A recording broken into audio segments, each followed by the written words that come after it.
నమస్కారం. భక్త విజయం. ఏకదంతుడిగా వినాయకుడు. మహాశివుడు ప్రసాదించిన అస్త్ర శస్త్రాలతో దివ్య కవచ ప్రభావంతో పరశురాముడు కార్తవీర్యార్జునుడిని అతడి కుమారులను సమస్త పరివారాన్ని యుద్ధంలో వధించాడు. యుద్ధం ముగిసిన తర్వాత తన మిత్రుడు ఆకృతపర్ణుడితో కలిసి సదాశివుని దర్శించాలని కైలాసానికి బయలుదేరాడు. ఆ సమయంలో శివపార్వతులు కైలాస మందిరంలో ఏకాంతంలో ఉన్నారు. మందిర ద్వారం వద్ద కాపలాగా వినాయకుడు, కుమారస్వామి ఉన్నారు. పరశురాముడు ద్వారం వద్ద శివపార్వతి తనయులైన వినాయకుడు, కుమారస్వామిని చూసి వారికి నమస్కరించాడు. పక్కనే ఉన్న క్షేత్రపాలకులు నంది, భృంగి తదితరులకు నమస్కరించి తన మిత్రుడు ఆకృతపర్ణుడితో కలిసి నేరుగా లోపలికి ప్రవేశించబోయాడు. అది గమనించిన వినాయకుడు, ఆగాగు భార్గవరామ, ఆగు, లోపల మాతాపితరులు ఏకాంతంలో ఉన్నారు. నేను లోపలికి వెళ్ళి వారి ఆజ్ఞ తీసుకొని వస్తాను. అంతవరకు ఇక్కడే నిలిచి ఉండు అని వారించాడు. సోదరా, నాకు అనుమతి ఎందుకు? నేనిప్పుడే వెళ్ళి వారిని దర్శించుకుంటాను. భూలోకంలో కార్తవీర్యాది మహావీరులను మహాశివ వరప్రసాదంతో యుద్ధంలో సంహరించి వచ్చాను. వారికి ఈ విషయమే చెప్పి ఆశీస్సులు తీసుకొని పోతాను అని లోపలికి పరశురాముడు ఆకృతపర్ణుడితో కలిసి చొరవగా ముందుకు నడిచాడు. పరశురామ, మాతాపితరుల ఏకాంతానికి భంగం కలిగించడం దోషం. కాసేపు ఓపిక పట్టు, మృదువుగా చెప్పాడు వినాయకుడు. నేను శివుడికి పుత్ర సమానుడనే, నాకు అనుమతి అవసరం లేదు అని లోపలికి ద్వారం తలుపులు తోసుకుని ఆకృతపర్ణుడితో కలిసి లోపల అడుగు పెట్టాడు. పరశురాముడు అతని దురితనానికి వినాయకుడిలో సహనం నశించింది. వారిద్దరినీ చెరో జబ్బ పట్టుకుని లాగి అవతలకు పడేశాడు. పరశురాముడికి కోపం వచ్చింది. వినాయకుడి మీదకు గండ్రగొడ్డలి ఎత్తాడు. వినాయకుడు లాఘవంగా ఆ చేతిని ఒడిసి పట్టుకున్నాడు. అలాగే అమాంతంగా పరశురాముణ్ణి పైకి లేపాడు.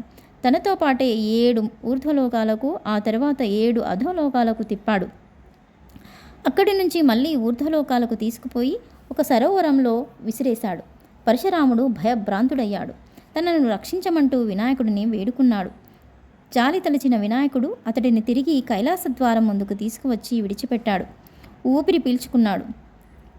అయితే పరశురాముడు తనను పరాభవించినందుకు వినాయకుడి మీద కోపంతో రగిలిపోయాడు. కోపాన్ని అణుచుకోలేక తన చేతిలోని పరశువును వినాయకుని మీదకు విసిరాడు.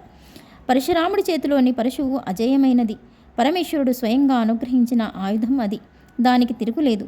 తండ్రి ప్రసాదించిన పరశువును గౌరవించి వినాయకుడు దానికి తన ఎడమదంతాన్ని తాకించాడు. పరశువు తాకిడికి వినాయకుడి ఎడమదంతం నేల రాలింది. దంతం నేల పడగానే భూమి కంపించింది.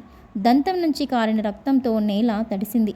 ఈ దృశ్యం చూసి కుమారస్వామి ప్రమథగణాలు పెద్దగా రోధించడం మొదలుపెట్టారు. ఈ అలజడికి పార్వతీ పరమేశ్వరులు బయటకు వచ్చారు. రక్తసిక్తమైన మొహంతో ఏకదంతుడిగా కనిపించిన కుమారుడిని చూసి పార్వతీదేవి చలించిపోయింది. ఏం జరిగిందంటూ కుమారస్వామిని అడిగింది. అతడు జరిగినదంతా చెప్పాడు. అది విన్న పార్వతికి కోపం వచ్చింది. చూశారా నాథ, మీ శిష్యుడైన భార్గవుడు మీరిచ్చిన ఆయుధాన్ని మీ కుమారుడి మీదనే ప్రయోగించాడు. నాకు ఇంతకన్నా అవమానం లేదు.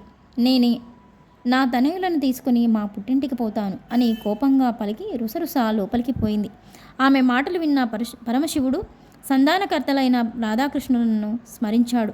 వారు తక్షణమే ప్రత్యక్షమయ్యారు. వారికి విషయమంతా చెప్పి ఎలాగైనా పార్వతీదేవికి నచ్చచెప్పమని కోరాడు. రాధాకృష్ణులు లోపలికి రావడంతో పార్వతీదేవి వారికి ఎదురేగి స్వాగతం పలికింది. ఆ వెనుకనే పరశురాముడు వచ్చి పార్వతీదేవి పాదాల ముందు సాష్టాంగపడి క్షమించమంటూ అభ్యర్థించాడు. అయినా పార్వతీదేవి కోపం చల్లారలేదు. అతడిని మన్నించలేదు. అప్పుడు శ్రీకృష్ణుడు జోక్యం చేసుకుని, పార్వతి, నీ వంటి జగన్మాతకు కోపం తగదు. ఈ పరశురాముడు కూడా నీకు పుత్ర సమానుడే. అపరాధం చేసినందుకు పశ్చాత్తాపంతో బాధపడుతూ పాదాలు పట్టుకుని ప్రాధేయపడుతున్నాడు. ఇకనైనా కాస్త కనికరించి ఇతన్ని క్షమించవమ్మా. ఏకదంతుడైనంత మాత్రాన నీ కుమారుడు కీర్తికి మచ్చరాదులే అని నచ్చజెప్పాడు. పార్వతి శాంతించింది. పరశురాముడిని క్షమించింది. అప్పటి నుంచి వినాయకుడు ఏకదంతుడిగా పూజలందుకోసాగాడు. సమాప్తం.